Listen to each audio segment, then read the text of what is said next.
আমার মতন যদি তোমাকেও এরকম মুখের রুচি চলে যায়, আমি আমার মতন এরকম একবার চিকেন স্টু বানাই খালি, তোমাকেও মুখের রুচি জেনে থাক না কেন আবার রিটার্ন ফিরিয়ে আইবে। প্রথমে দেখো কড়াই গরম করলাম, তারপর হচ্ছে কি না এরকম তেল গরম করে একটু জিরে ফোড়ন, তারপরে আদা রসুন থেতো করে হচ্ছে কি না দিয়ে একটু ভাজা ভাজা করে দিলাম। তারপর এরকম লঙ্কাগুলো এরকম থেতো করে রাখছি, সেগুলো ঝালের জন্য দিয়ে দিলাম।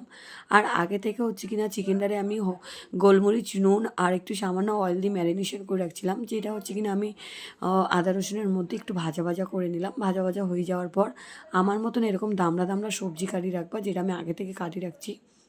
পেঁয়াজ, টমেটো, পেঁপে আর এরকম দামড়া দামড়া আলু, এরকম এগুলো একটু ভাজা হয়ে যাওয়ার পর ভাজা ভাজা হয়ে যাওয়ার পর মেন যে সবজি সেটা হচ্ছে গাজর, ক্যাপসিকাম আর বিনস।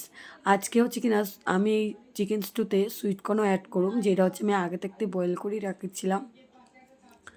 তারপর এগুলো একটু বেশ কিছুক্ষণ ধরে নাড়াচাড়া করার পর এগুলো যেই একটুখানি মুজিয়ে যাবে, তারপর হচ্ছে কি না আমি একটুখানি সামান্য হলুদ আর হচ্ছে কি না একটু স্বাদ মতো লবণ দিয়ে দিচ্ছি। দিয়ে আবারও বেশ খানিকক্ষণ নাড়াচাড়া করে নিলাম ভালো করে, যতক্ষণ না এটা একটুখানি কষা কষা টাইপের হয়।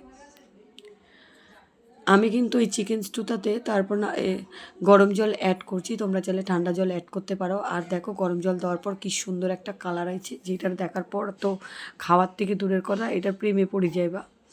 আমারে মনে হয় কেউ তাবিজ করছি, নাহলে দুদিন ছাড়া ছাড়া একটা মানুষের কেমনে এত শরীর খারাপ হয়।